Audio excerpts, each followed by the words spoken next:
Welcome to All Things Pilates, Season 4.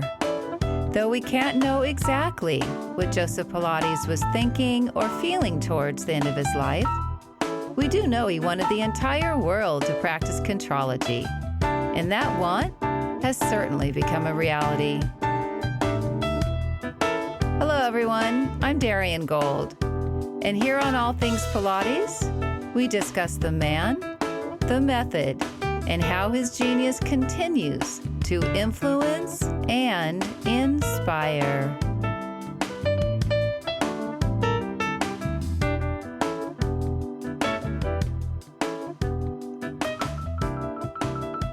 There is no machine that man has invented that can compete with the complexity of our own human spine. The spine is a masterpiece of science and art, a pillared tapestry of bones, muscles, joints, nerves, and connective tissue. But sometimes our spines fail us. They either can no longer keep us upright, or disease has decreased normal range of motion, or there is simply the pain of wear and tear. However, there might be help for these types of issues, and with us to discuss them is Gwen Miller, an integrated therapist who specializes in spinal pathology. Gwen has developed, written, and taught an array of continuing education workshops and courses on various spinal pathologies, such as scoliosis and osteoporosis. She conducts classes on balance, stabilization, and interval training. Gwen is a continuing education provider through the Pilates Method Alliance, NACPT, American Council on Exercise, International Association of Yoga Therapists, and Yoga Alliance. Now, Gwen is also a published author. North Atlantic Books, a subsidiary of Penguin Publishing, will release Gwen's book in May of 2023. Gwen's book, Safe Movement for All Spines, is a guide to spinal anatomy and how to work with 21 spine and hip conditions. Hello, Gwen. Welcome to the show. Hello, Darian. Thank you. I'm happy to be here. Gwen, right off the top, will you explain what spinal pathology is? A spinal pathology is any condition that impacts the normal functioning of the spine. And this can be, as you mentioned, a disease process, a wear and tear process, trauma, such as an injury. And there are many different types of spinal pathologies that can impact the human spine and our movement. I'm curious, will we all end up with some kind of spinal pathology in our life as we age? Not necessarily, although according to WHO, 80% of adult humans develop some type of back pain within their lifetime. Sometimes this happens and then goes away, and sometimes it occurs and it becomes chronic or stays with us.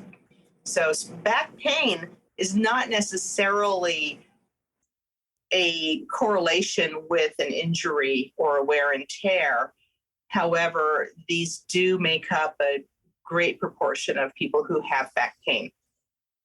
Is this field of study an extension of your Pilates training or vice versa? This field of study is an extension of all my training. I became fascinated with spinal pathologies very early on, both due to my grandmother's diagnosis of osteoporosis in her 70s and seeing her suffer from the effects of, they just didn't really know what to do back in the 1970s for someone who had osteoporosis. They knew exercise, but not enough. And in my 40s, I developed degenerative disc disease and degenerative joint disease in my spine due to a lifetime of being overweight and having poor posture. So I have a very personal interest. I've been fascinated with how we can move and how we can move safely and well and without pain to help heal and retain and reinvent our quality of life through movement for people with impacted spines. Who is the readership for your upcoming book, and what do you hope the reader gets out of your book? The readership, my intention is everybody. My intention is that anyone who has a spinal, sacral, or hip variant or pathology can pick up the book and can understand what is happening with their body via understanding the diagnosis that they've been given, and that teachers, medical doctors, physical therapists, anyone who picks up the book in a clinical setting can use it as a resource guide for those conditions and refer the book to their clients or patients to be able to use it as a guideline for movement. This would be including Pilates instructors and yoga instructors. That's correct. Since I am a personal trainer and a CHEK practitioner specializing in corrective exercise and a Pilates instructor and a yoga instructor and yoga therapist and a Hendrickson method manual therapist, I have sought to bridge all of those modalities in my book. I feel that many of us are cross-trained, therefore we have more tools to work with than we would if we had a single focus, and that we have only so many ways the human body can move. So when we're teaching someone in Pilates versus yoga versus fitness training, we're instructing them in very similar movements. We're just using a different language.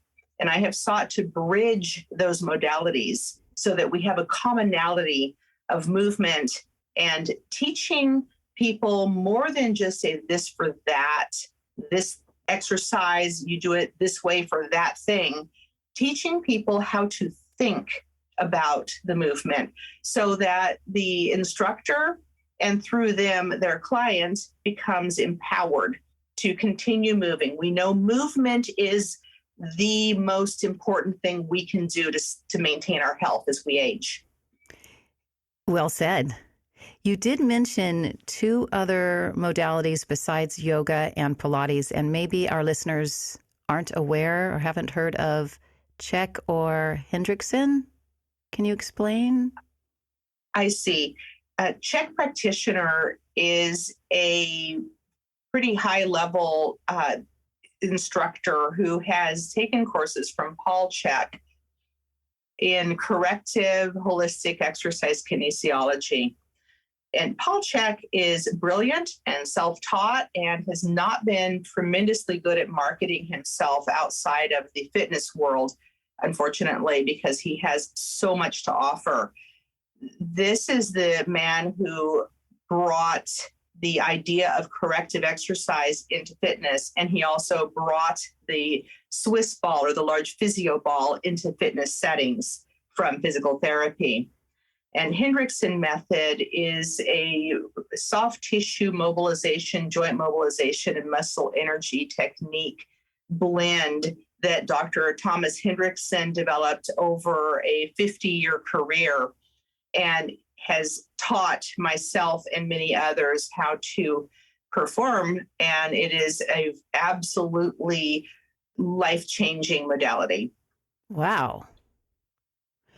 Okay. In your book, there are 21 spine and hip conditions that you chose to dissect, write about, explain. First thing is why 21? I'm thinking, okay, is it the legal age for some sort of issue in the body? Why 21? And then can you give us perhaps a few examples of these conditions and how you would help with these? Okay, so 21, there was no intention on my part of coming up with that number. That was the publisher. The publisher and their experts in getting books out into the population, they like numbers. So I went through and counted what I had written about it, added up to 21. And actually, by the time the book comes out, it's going to be more like 23 or 24, because now I'm going through the copy editing process, which is a lot of fun. I don't remember the second question. Sorry, Darian.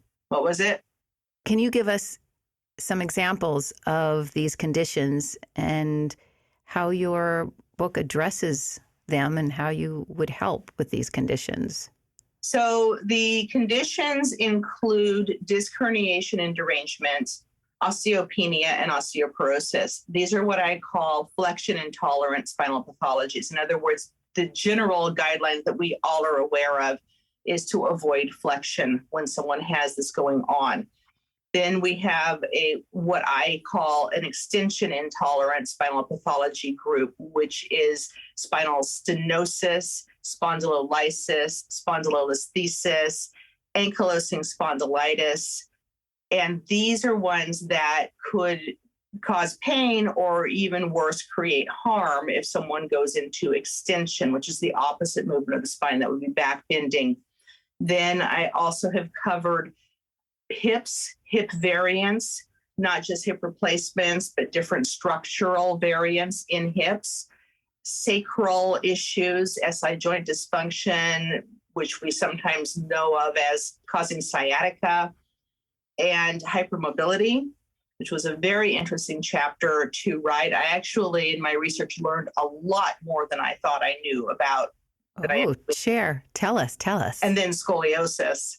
Well, so the book is structured so that I have an introduction that outlines the story of a real person who actually I know that has the condition in the chapter. So it's a personal connection. Story. Yes. And it starts out with, what is it? So I go into the background information of what is this thing? What do these words mean? When someone receives their diagnosis and they want to understand better what this means and how it impacts them, I'm explaining that. The what do I do section has some general guidelines that can be extrapolated into life and movement. And there are sample exercise section that comes next that a person who has the condition can safely use to begin exercising. And also this can be copied off and given to clients by practitioners, Pilates, yoga, fitness instructors. I want to make it easy for everyone. The ADLs, there's activities of daily living that get into things like functional movements, even how do you sleep? What is a recommended sleeping position? That's a huge deal. And there are red flags and assessments for instructors to use with clientele, and rules of thumb and props to use with the people who have these particular issues. And then specific examples from Pilates repertoire, yoga poses, and fitness exercises for the person, things to modify or avoid and things to emphasize, so that we can develop a red thread between the different modalities and also a way of thinking about, in general, what ranges of movement or activities are not good and which ones are. So the end of the book actually has a small chapter on what to do if you have a client or you're in a body where the diagnoses seem conflicting. So what if you have spinal stenosis with a disc bulge? Right? How do you make that decision on what to do? And if you have a scoliosis. Okay, wait, let me stop you right there. Okay. So a stenosis would inhibit you from doing extension, but a herniated disc would inhibit you from doing flexion. That's right. So now we have a conflict of how do you treat, this person in your studio? And I don't want to use treat, it's a medical term, but how do you work with this person? So I have a chapter on just outlining a way of thinking, a framework that up-levels the practitioner's use of the information to be able to make a decision tree on what is the priority. So in very simple terms, the priorities will be, which one will cause harm if it's not dealt with as the priority. So in a disc bulge versus stenosis issue, the back bending and stenosis will cause pain, but likely not harm. Forward flexion in a disc bulge may worsen the disc bulge. Therefore, the forward flexion is the one that has to be avoided while we deal with, there are techniques in the book for helping someone actually begin to the process of healing their own disc bulge. Okay, so that is in the book as a resource. Did you have a student like this that had a stenosis and had some sort of disc issue? Oh, yes. And you were successful? Yes, absolutely. Is that documented in your book? I don't have direct case studies as such in my book. Maybe that's your next book, Gwen. Well, actually, what I'm doing with information like that is including that in the course based on the book. So I have a continuing education course for instructors that's called the Dynamic Spine, Safe Movement for All Spines and Hips. And that one is in its beta year right now, although I am accepting some beta students right away. It's an evergreen enrollment course, so each module stands on its own. There are 9 modules, one for each spinal pathology. And when I'm teaching the course, I'm adding in information like that is more, it's a higher level for teachers that are interested in the course of study. Not always, if I added in a case study for every single case, the book would be gigantic. You'd need a hand truck to get it out the door. It's already going to be 400 pages. So in addition to the information in the book, though, I do want to mention there are thumbnail photos of the exercises, and I am filming exercise videos that will be on a website dedicated to the book. So if someone learns better by hearing and doing, for example, than visually reading, they can go on to the website, safemovementforallspines.com. There will be a password inside the front cover of the book. They purchase the book, and then they've got not only the book, but they've got these video resources. Wonderful. Yeah. You've been really busy, and I'm wondering when you had this idea to do this, because you were first, the impression probably from your heart space was your grandmother, correct? Yeah. And then your own challenges. What other kind of research did you actually have to conduct to put this piece together, and how long did it take you? Oh, it's been a long process. The book actually started in my head maybe 5 or 6 years ago. And I kept trying to figure out, how do I present this massive amount of information in a way that's readable? And I had a couple of false starts that I just started writing. Like, one of the false starts was a book that started out with assessment. And I got through the assessment chapter and I was like, this is so boring. No one's ever going to read this. This isn't usable at all. And what about people who actually have the condition? They're not going to care. They just want to know what to do. So I noodled around on that for a few years and finally hit on, okay, I'm just going to make it 1 chapter per condition. And I'll just do the conditions that I feel like most teachers have maybe not fear, but a little trepidation of dealing with.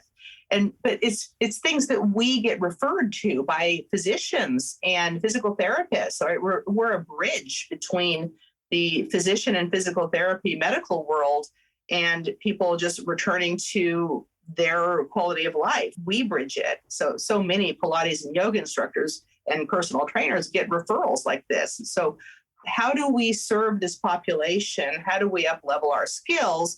And how do I help those people? And my goal is to help a lot of people. So once I hit on that idea, I began writing. And I sat down and wrote for a year.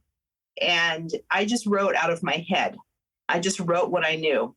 Meanwhile, I had my friend and colleague, Shelley Mogul, who's an exercise physiologist, proofing the early versions of the book. And I had clients reading it and some colleagues and students reading it, the early versions, and getting feedback. And so by the time I found my publisher and sent it in, the chapters had already gone through 3 and 4 revisions. And Shelley kept telling me, you're going to need a source citation for this thing and that thing, right? And I was like, yeah, sure. I'll do that when I need to. Well, the publisher sent the book back and said, you need source citations for all these things. So I had to go through a process. It was a lengthy process, not researching to find out things I didn't know, but researching to prove that what I knew was correct. And that was amazing. It took a long time. The research validated things I knew. It taught me things I didn't. And it turned on its ear a couple of things I thought I knew that more recent research had now cast doubt upon or completely thrown out. Wow, that was a blessing then that they sent you back that note and said, got to cite everything.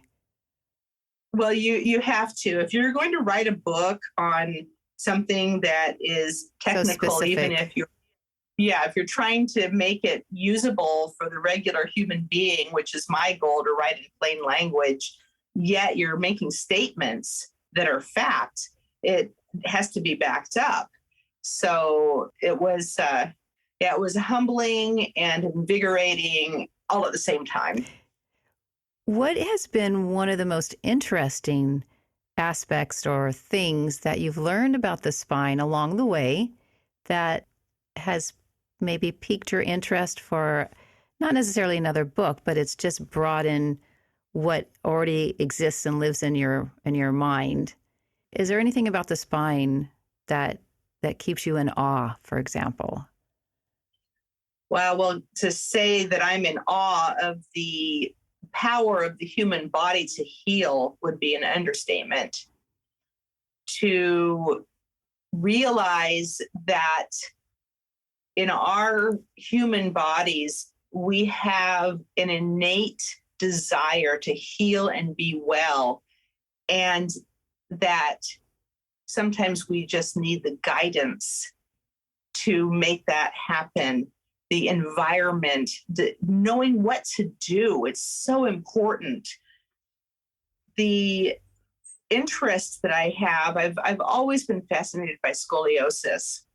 This is what I consider my ultimate spinal pathology, and it's an area, as you know, that I've extensively studied and specialize in. And scoliosis is so often coupled with hypermobility. And I thought I knew about hypermobility, and I have learned so much more than I previously knew about hypermobility through writing this book. I have sent out the book to many, many colleagues who are experts in their fields for feedback. That chapter in particular, I received feedback that I was barely scratching the surface. Oh, wow. I almost threw the chapter out. I honestly almost did. Yet something spoke to me, because in the research, the feedback that I received, the resources that a person donated her time and chooses to remain anonymous.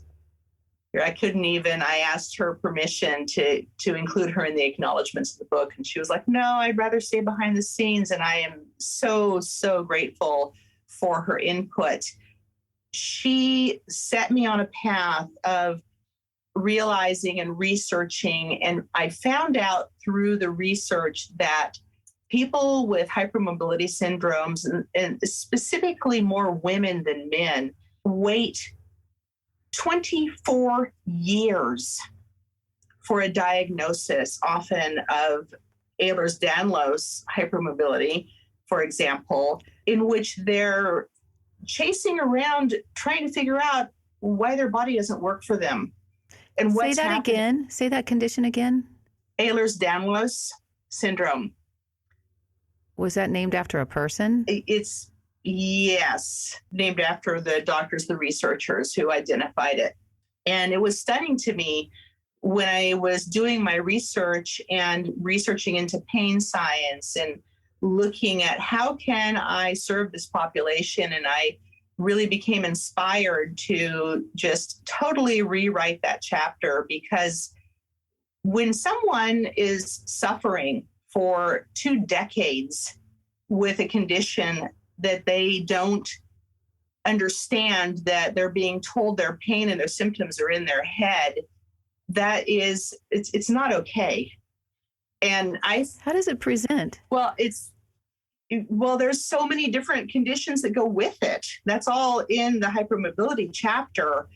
The issue really is that there are multiple symptoms that can present, and when they're presenting together, those are, I will call them red flags for a further diagnosis, a diagnosis of joint hypermobility or hypermobile Ehlers-Danlos. And we as practitioners, no matter what, when we have someone who has symptoms, if we can take a step back and have a view of what someone is going through and really listen to them and honor what they're telling us, sometimes you can suggest to someone, you might want to go to your doctor and rule this thing out, that's how I always say it, because I don't want to scare people. And in the process of writing the book, I realized that I was, in fact, working with a woman who had so many of these symptoms. And it gives me chills right now to think about it. I talked with her about it and sent her the chapter. And I said, this could explain a lot. What kind of symptoms? Like in the spine, in the musculature? Well, you can have musculoskeletal pain, urogenital pain and dysfunction. There are diagnoses, female pelvic disorders. Interstitial cystitis is one that comes to mind.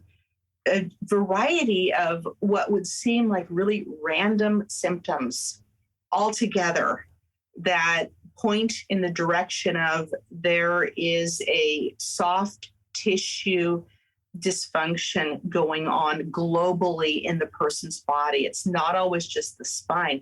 Hypermobility itself is really not necessarily a spinal pathology, but I included it because it does create back pain. Exercise, again, is the answer, and even loading the person progressively with heavier weights and helping them to, we always thought, like, don't you think, as a Pilates instructor, Gary, and you have someone who's hypermobile and you think, okay, we're going to keep them within their mid-range of movement, right? I mean, that's what we were all told. That's what I was told. And what I found is that, yes, we need to start there. But at some point, that person needs to be able to manage their joints and their end ranges. If we always keep them in their mid-range and yet they have a much larger range, are we serving them by doing that? Are we, in fact, tightening anything up? We're really not. It's really not going to change the structure of their tissue, their soft tissue. So we have them learn the movement in a mid-range, and then we allow them to expand into a larger range so that they learn to control their body and their actual range of motion that's available in their joints. So this was a huge discovery for me as an instructor. And it helps people feel better to be able to work and to understand the why, be able to move, to load their joints and get stronger and free of back pain. So the client that I was just telling you about earlier, since we've been loading her a little bit more, and I gave her some of the exercises in the book and working with her on that as a home program, she's having days where she has no back pain. It's wonderful. Awesome. It is awesome. Fantastic. Helping the world one spine at a time. Yes. And she's probably happier and happier, feels better in her body and more confident. Well, that's just it. That's just it. I mean, most of us will not be well known beyond our realm of influence. Most of us will be, just people will not know who we were after we're gone.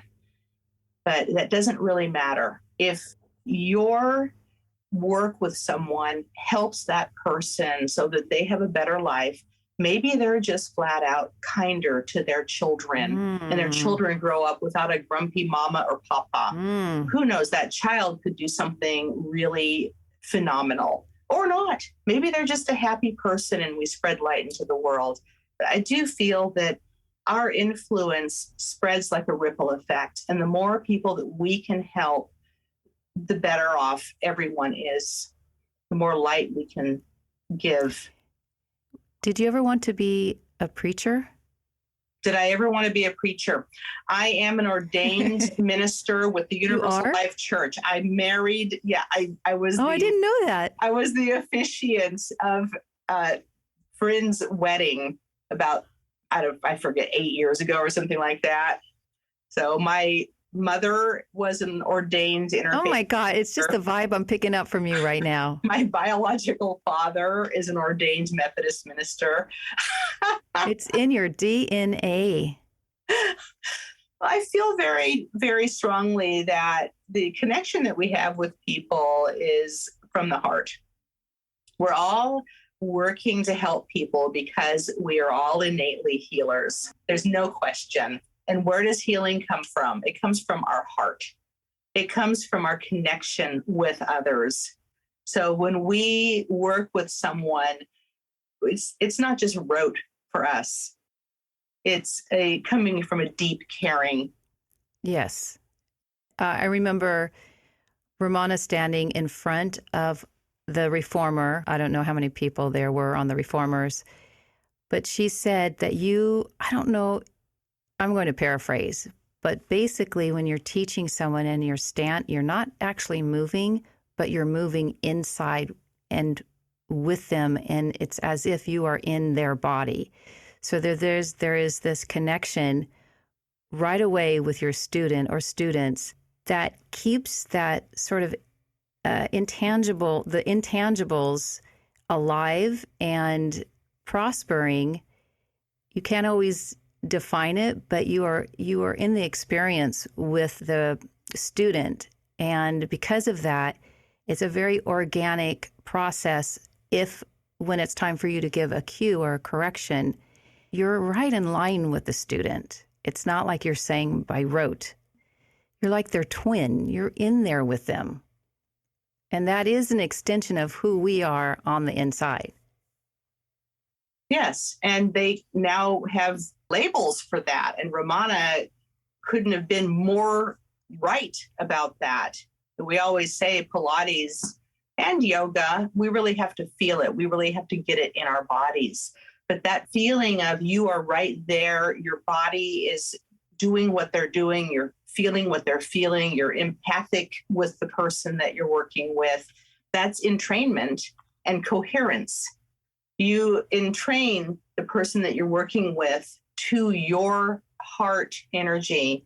And the coherence is the two of you are now beating as one heart, if you will.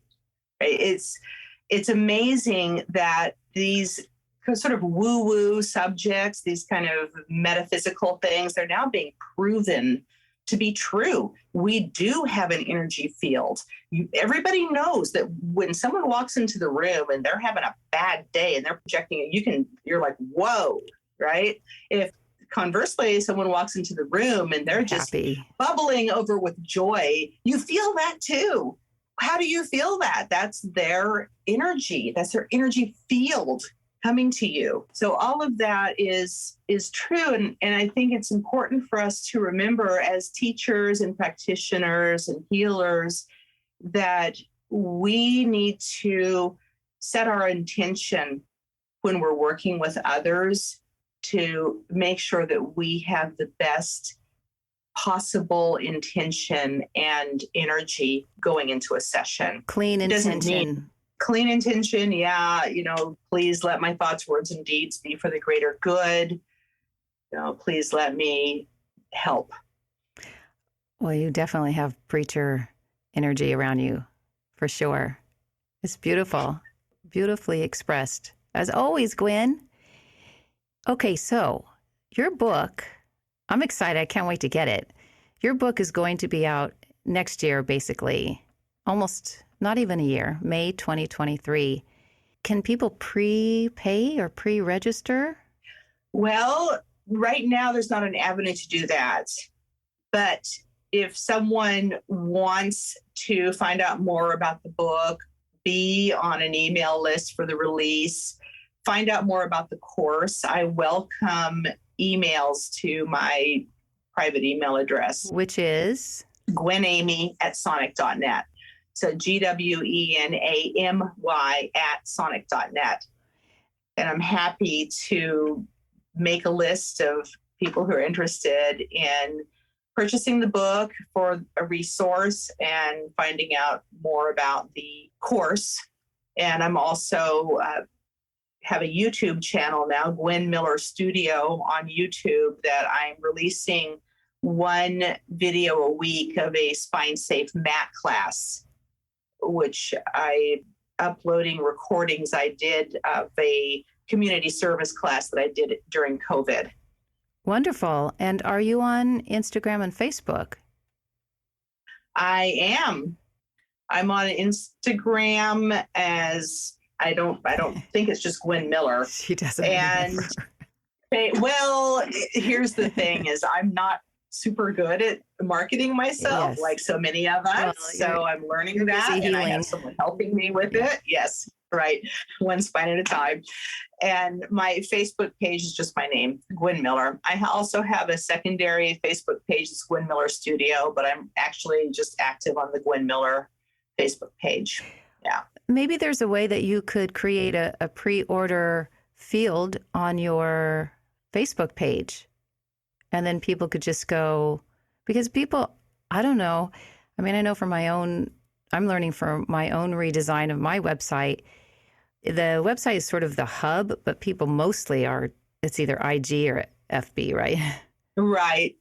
Right. That's so maybe there's a way that you could have this, a pre-order something, and people, I can't imagine after listening to you that people aren't going to just want your book and are willing to pay for it right now. Well, maybe you're going to sign the first 100 or something. Great idea. I'll talk to my website guy about it. I will. Yes. That's a great idea. And your website again? Your website again is GwenMillerStudio.com. And then the other one that isn't alive yet is the Dynamic Spine one? The Dynamic Spine is the teacher training course. You can access information about that on my GwenMillerStudio.com website. The Safe Movement for All Spines.com are the video clips for the book. That one is behind the scenes. We're getting the content together for that. All right. So exciting. Aren't you excited? I'm excited for you. Totally excited. Totally. Well, this is your life's work. Giving birth to my life's work. Exactly. And the main thing is that, you reach a certain point and realize that there's only so many people I personally can help. So my goal is to empower, if you will, the next generation of teachers or this generation of teachers so that we can together help so many more individuals. Fantastic. Thank you for your time today, Gwen. My pleasure. I think you better come back after the book is out so we can talk about it again. Okay. And then I'll have it in front of me so I can answer your specific questions about what are the symptoms of Ehlers-Danlos. But if you are a person right now who has been a long time searching for answers to symptoms that don't seem to make sense, try going on to the Ehlers-Danlos Society website and look at that. Spell it. EHLERS-DANLOS. Okay. And it's a website. You can Google that and you'll find the website. And they have a lot of information about, all the comorbidities, they call it, that go along with hypermobility and Ehlers-Danlos. All right. Great information. Thank you again, Gwen. My pleasure, Darian. It's always fun to chat.